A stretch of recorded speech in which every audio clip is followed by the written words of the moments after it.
Well لکل ہمزہ، بربادی ہے ہر اس شخص کے لیے جو تانے والی زندگی گزار رہا ہے، تانے دیتا ہے لوگوں کو پیٹ پیچھے. الذی جمع مالا وعددہ، اور اس کی حالت یہ ہے کہ وہ مال جمع کرتا ہے اور اسے گن گن کر رکھتا ہے.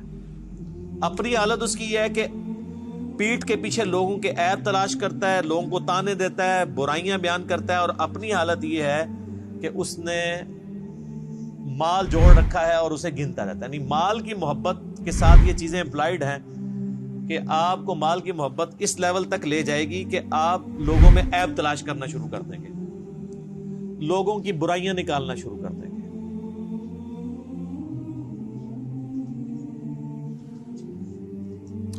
یحسب ان مالہ اخلدہ، وہ خیال کرتا ہے کہ اس کا مال کبھی بھی فانی نہیں ہوگا، ہمیشہ کے لیے اس کا مال اس کے ساتھ رہے گا.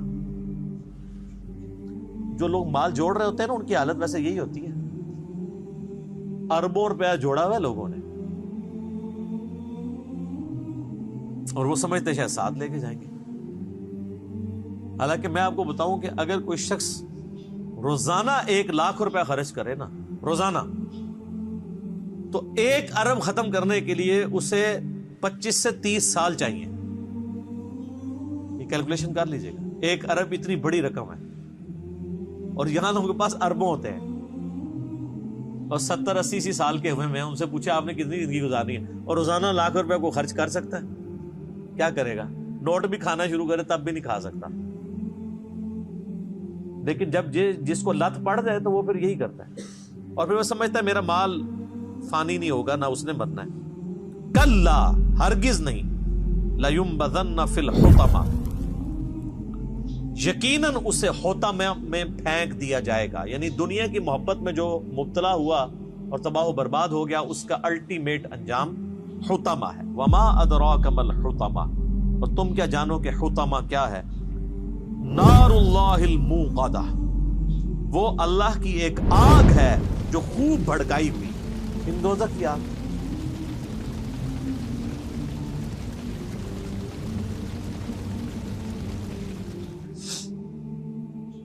التی تطلع علی الافئدہ، جو دلوں تک پہنچ جائے گی. ویسے تو آگ جلا کے راکھ کر دیتی، کھالیں جلیں گی، جسم فنا نہیں ہوگا، تاکہ جسم کو تکلیف ہوتی رہے. بولے اعوذ باللہ. اندر تک آگ گھس جائے گی. جیسے دنیا میں بھی آپ کہتے ہیں نا کہ گھبراہٹ ہو رہی ہے اندر، جن لوگوں کو معدے کا ایشو ہوتا ہے وہ کہتے ہیں اندر آگ لگی ہوئی ہے، حالانکہ وہ باہر کوئی آگ نہیں ہوتی. تو یہ دلوں کے اندر گھس جانے والی، انسان کے اندر گھس جانے والی آگ ہوگی. انہا علیہم مؤصدہ، اور وہ آگ ان پر بند کر دی جائے گی. فی عمد ممددہ، لمبے لمبے ستونوں میں. کوئی اللہ تعالیٰ نے کو بڑے کیپسولز ایسے بنا کے رکھے ہوئے ہیں، ایسی بھٹیاں بنا کے رکھی ہیں کہ اس کے اندر بندوں کو پھینک دیا جائے گا اور اس کے بعد لاک لگا دیا جائے گا. وہ اسی بھٹی کے اندر رہیں گے، لمبے لمبے ستونوں کی فارم میں. یہاں پہ بھی آپ دیکھیں نا، جو بڑی جیلیں ہوتی ہیں نا، وہ کہتے ہیں جی وہ جیلیں ایسی ہیں جی جس میں آپ لیٹ بھی نہیں سکتے.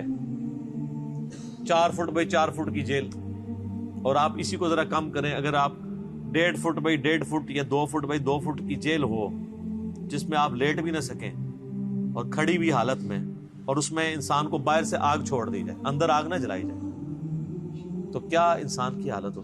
رومن امپائر کی اگر آپ سزائیں دیکھیں نا یوٹیوب پہ، اگلے زمانوں میں وہ اپنے دشمنوں کو کیسے سزائیں دیتے تھے، تو انسان کے رونگٹے کھڑے ہو جاتے ہیں. بڑے بڑے انہوں نے بیل بنائے ہوئے تھے لوہے کے، لوہے کی چادروں سے بیل نما، یعنی انہوں نے مجسمے کھڑے کیے ہوئے تھے، اور اس کے اندر باقاعدہ بندے کو وہ ڈالتے تھے، اور پھر وہ اس کو بند کر دیتے تھے، اور نیچے آگ روشن کر دیتے تھے. تو اس بندے کی جب چیخیں نکلتی تھی، وہ جیسے کہ وہ ایک گائے کی چیخ نکلتی ہے نا تکلیف کے وقت، تو ویسی وہ گائے کے منہ سے چیخیں نکلتی تھی، اور اس کو وہ انجوائے کرتے تھے. یہ تکلیف دی جاتی تھی. تو یہی اسی قسم کی تکلیف ہے جو اللہ تعالیٰ ہمارا ہے کہ ہم انہیں آگ پہ بڑے بڑے ستونوں میں بند کر دیں گے آگ کے اندر، اور ان کے اوپر آگ چھوڑ دیں گے، اور آگ ایسی ہوگی جو ان کو جلا نہیں رہی ہوگی، اندر گھس رہی ہوگی. انسان کے اندر تک پہنچے. یہ کوئی امیجن ہی نہیں کر سکتا. یہ یقین کریں قرآن لوگوں نے نہیں پڑھا تو اس لیے وہ سمجھتے ہیں کہ کوئی اللہ تعالیٰ کوئی نعوذ باللہ کوئی بڑی نانی اماں یا دادی اماں ہے, اس نے اینڈ پہ سب کو معاف کر ہی دینا ہے. اتنا آسان معاملہ نہیں ہے, یہ بڑا مشکل معاملہ ہے. اور آپ یہ دیکھیں کہ جب یہ آیات نازل ہو رہی ہیں عربیوں کی زبان میں تو ان کی کایا قلب تو پھر ہوتی تھی نا. ہم تو صرف ترجمہ سن کے تو ہماری حالت بدل جاتی ہے, تو جن کی اپنی زبان میں یہ چیزیں نازل ہو رہی تھی ان پہ کیا کیفیت گزرتی ہوگی. اللہم اجرنا من النار, آمین.